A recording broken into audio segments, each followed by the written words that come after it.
ലാഷ ബൈജു പറഞ്ഞതുപോലെ അയാൾ ഒറ്റയ്ക്ക് തുടങ്ങിയ ഒരു പോരാട്ടം. പക്ഷേ ഇന്നു മുതൽ അല്ലെങ്കിൽ ഈ ഒരു തെളിവ് കിട്ടിയ സാഹചര്യത്തിൽ ഇനി അത് അങ്ങനെയല്ല, അത്രത്തോളം ഗൗരവത്തോടെ ഈ ഗൗരവമുള്ള ഒരു കാര്യമായി കേസ് മാറുകയാണ്. കേസിന്റെ ഭാവം മാറും ഇന്നു മുതൽ. ഇനി അങ്ങോട്ട് എത്ര മൃതദേഹങ്ങൾ അവിടെ ഉണ്ട് എന്നുള്ള തെരച്ചിൽ തന്നെയായിരിക്കും ശക്തമായ അന്വേഷണ സംഘം നടത്തുക.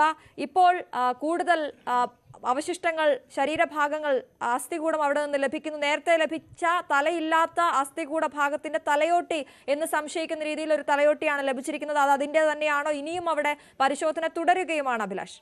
തീർച്ചയായും അശ്വതി സൂചിപ്പിക്കുന്ന പോലെ അങ്ങേയറ്റം ശ്രമകരമായ വെല്ലുവിളികൾ നിറഞ്ഞ ഒരു പരിശോധനയാണ് ഇപ്പോൾ പുരോഗമിച്ചുകൊണ്ടിരിക്കുന്നത്. ആ പരിശോധനകൾക്ക് ഫലമുണ്ടാകുന്നു എന്നതാണ് ഏറ്റവും എടുത്തു പറയേണ്ടത്. നേരത്തെ നമ്മൾ റിപ്പോർട്ട് ചെയ്തതാണ്. ഈ പോയിന്റിൽ നിന്ന്, 6ാം പോയിന്റിൽ നിന്ന് തന്നെയാണ് മനുഷ്യൻ്റെ അസ്ഥികൂടം എന്ന് സ്ഥിരീകരിക്കുന്ന അസ്ഥികൂടം കണ്ടെത്തിയത്. അത് പക്ഷേ പുരുഷൻ്റെയോ സ്ത്രീയുടേതോ എന്നത് സംബന്ധിച്ച് സ്ഥിരീകരണമില്ല. പുരുഷൻ്റേത് എന്ന് പ്രാഥമികമായി തോന്നുന്ന അല്ലെങ്കിൽ മനസ്സിലാക്കുന്ന അസ്ഥികൂടമായിരുന്നു കണ്ടെത്തിയതെങ്കിൽ ഇപ്പോൾ കൂടുതൽ അസ്ഥികൂട ഭാഗങ്ങൾ കണ്ടെത്തുമ്പോൾ അത് നേരത്തെ കണ്ടെത്തിയ അസ്ഥികൂടത്തിന്റെ ബാക്കിയാണോ എന്നതിൽ വ്യക്തതയില്ല. ആ അസ്ഥികൂടത്തിന്റെ ഭാഗമായി തലയോട്ടിയുടെ ഭാഗങ്ങൾ കൂടിയാണ് കണ്ടെത്തുകയും ചെയ്തിട്ടുള്ളത്.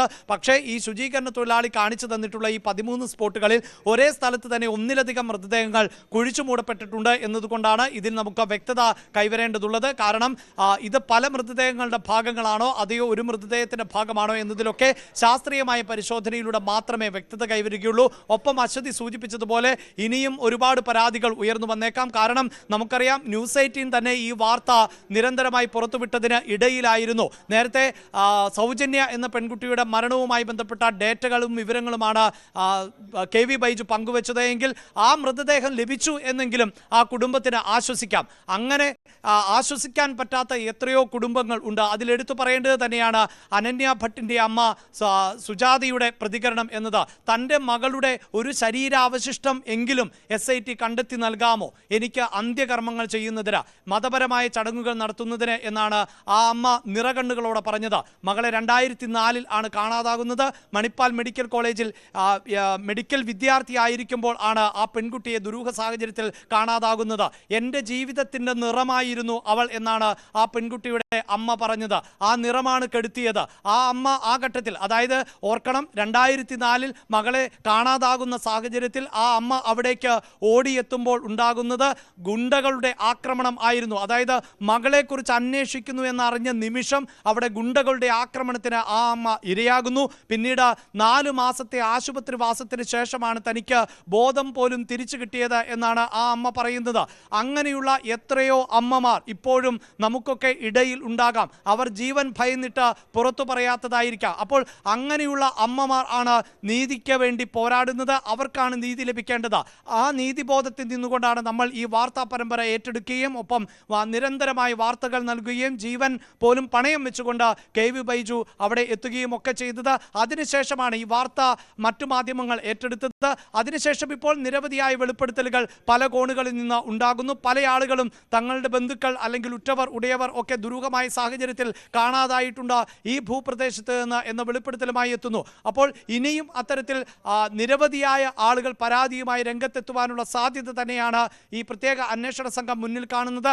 അങ്ങനെയുള്ള പരാതികൾ സ്വീകരിക്കുന്നതിന് വേണ്ടിയാണ് ഇപ്പോൾ ഒരു ഹെൽപ്പ് ഡെസ്ക് ആരംഭിക്കുകയും ചെയ്തിട്ടുള്ളത്. ഈ ഹെൽപ്പ് ഡെസ്കുമായി ബന്ധപ്പെടുന്നവരുടെ വിവരങ്ങൾ അവർ ശേഖരിക്കും. അതോടൊപ്പം എടുത്തു പറയേണ്ടത് അശ്വതി, ഇതിനു മുമ്പ് തന്നെ ഏതാണ്ട് 2012 ആണ് ഈ ആക്ഷൻ കൗൺസിൽ രൂപീകൃതമാകുന്നത്.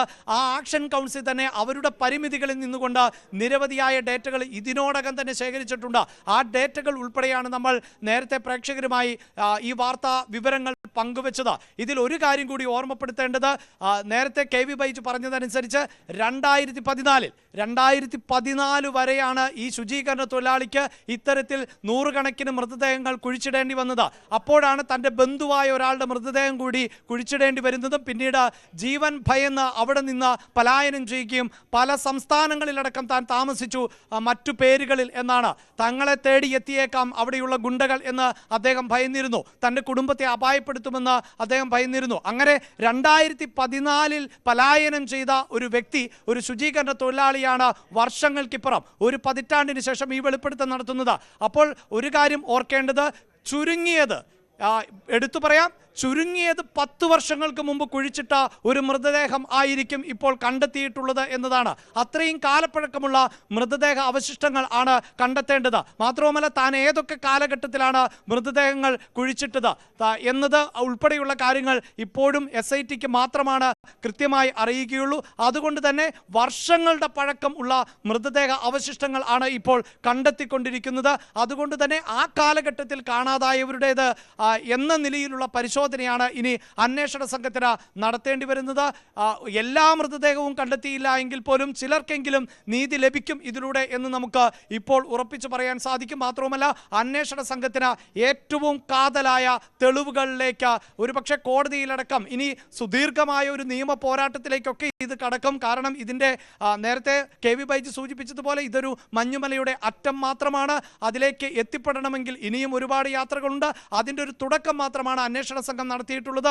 ഒരു കാര്യം കൂടി നമുക്ക് എടുത്തു പറയാൻ സാധിക്കുന്നത്, ഇതുവരെ അവിടെ ഒരു നിയമ സംവിധാനങ്ങൾ ഉണ്ടായിരുന്നില്ല. കഴിഞ്ഞ ദിവസവും ആക്ഷൻ കമ്മിറ്റിയുടെ പ്രതിനിധി പറഞ്ഞത് ധർമ്മസ്ഥല എന്നത് ഒരു സമാന്തര ലോകം ആണ്. അവിടെ നീതിന്യായ വ്യവസ്ഥകൾക്ക്, ഇന്ത്യൻ നീതിന്യായ വ്യവസ്ഥകൾക്ക് ഒരു വിലയും കൽപ്പിക്കപ്പെടുന്നില്ല. അവിടെ മറ്റു ചിലർ ആണ് ഭരണം നടത്തുന്നത്, അവരാണ് തീരുമാനങ്ങൾ എടുക്കുന്നത്, അവരുടെ നീതിന്യായ സമ്പ്രദായത്തിനനുസരിച്ചാണ് അവിടെ മുന്നോട്ട് പോകുന്നത്. അതുകൊണ്ട് തന്നെ അശ്വതി ഭയക്കേണ്ടത് ഒരുപക്ഷെ നാളെയും ഇത്തരത്തിൽ അവിടെ എത്തുന്ന തീർത്ഥാടകർ ഉൾപ്പെടെയുള്ളവർ, മറ്റാവശ്യങ്ങൾക്ക് എത്തേണ്ടവർ ഒക്കെ ഇത്തരത്തിൽ അതിക്രൂരമായി പീഡിപ്പിക്കപ്പെട്ടേക്കാം, കൊല ചെയ്യപ്പെട്ടേക്കാം. അതൊന്നും ആരും ചോദിക്കാനും പറയാനുമില്ലാത്ത ഒരു സാഹചര്യം അവിടെ ഇനിയും ഉണ്ടായേക്കാം. അതിന് ഫുൾ സ്റ്റോപ്പ് ഇടാൻ, പൂർണ്ണ വിരാമം ഇടാൻ തീർച്ചയായും ഈ നടപടിയിലൂടെ സാധിക്കും. ഇനിയെങ്കിലും വലിയ ആശങ്കയുള്ളതും അത് തന്നെയാണ്. 2014 ഈ ശുചീകരണ തൊഴിലാളി അവിടെ നിന്ന് ജോലി നിർത്തി പോകുന്നു. അത്രത്തോളം ജീവന് ഭയമുണ്ട് എന്നുള്ളത് കൊണ്ട് മാത്രമാണ് അവിടെ നിന്ന് പോകുന്നത്. ചിലപ്പോൾ ഭീഷണിപ്പെടുത്തിയാകാം നേരത്തെയും ഈ പണി അയാളെ കൊണ്ട് ചെയ്യിപ്പിച്ചിട്ടുണ്ടാവുക. അതിനുശേഷവും നമ്മൾ ഈ പറയുന്ന ഈ ഡി ഗ്യാങ്, അല്ലെങ്കിൽ ആരെയും ഭയക്കാത്ത, നിയമങ്ങളില്ലാത്ത, പോലീസ് ഇല്ലാത്ത ആ ഗ്യാങ് അവിടെ അപ്പോഴും പ്രവർത്തിക്കുന്നുണ്ടായിരിക്കുമല്ലോ. അവരുടെ ഈ ധർമ്മസ്ഥല പോലെയുള്ള, അല്ലെങ്കിൽ ഈ ഇപ്പോൾ കുഴിച്ചിടുന്ന ഈ പ്രദേശം പോലെയുള്ള സ്ഥലങ്ങൾ വേറെ എവിടെയെങ്കിലും ഒക്കെ ഉണ്ടാകാം. അത്തരത്തിൽ ഇതൊരു വലിയ ഈ അന്വേഷണം മറ്റിടങ്ങളിലേക്ക് വ്യാപിപ്പിക്കേണ്ട, അല്ലെങ്കിൽ ഇത് വലിയ രീതിയിൽ വ്യാപിപ്പിക്കേണ്ട ഒരു സമയം കൂടിയാണിത് എന്ന് തോന്നുന്നു അഭിലാഷ്.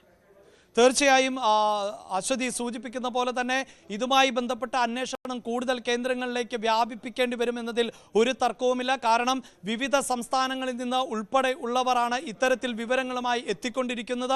അത്തരം വിവരങ്ങൾ പൂർണ്ണമായും പുറത്തുവിടുന്നില്ല SIT എന്നുള്ളതാണ്. നമ്മൾ ഈ വാർത്താ പരമ്പര ആരംഭിച്ചതിന് ശേഷം നമ്മളിലൂടെ തന്നെ, അതായത് ന്യൂസ് 18 തന്നെ അവിടുത്തെ ഈ ധർമ്മസ്ഥല എന്ന് പറയുന്ന സ്ഥലത്ത് നടക്കുന്ന അധർമ്മങ്ങളെക്കുറിച്ച് എത്രയോ വെളിപ്പെടുത്തലുകൾ നമ്മൾ പ്രേക്ഷകരിലേക്ക് എത്തിച്ചു. ഞാൻ നേരത്തെ റിപ്പോർട്ട് ചെയ്തതുപോലെ KV ബൈജു നിരവധിയായ ആളുകളുമായി നേരിട്ട് സംസാരിക്കും, അവരുടെ പ്രതികരണങ്ങളടക്കം ന്യൂസ് 18 പുറത്തുവിടുകയും ചെയ്തതാണ്. അതിൽ പലതരത്തിലാണ്, അതായത് കൊച്ചു പെൺകുട്ടികളെ അതിക്രൂരമായി ബലാത്സംഗം ചെയ്ത് കൊല ചെയ്യുന്നു എന്നുള്ളത് മാത്രവുമല്ല,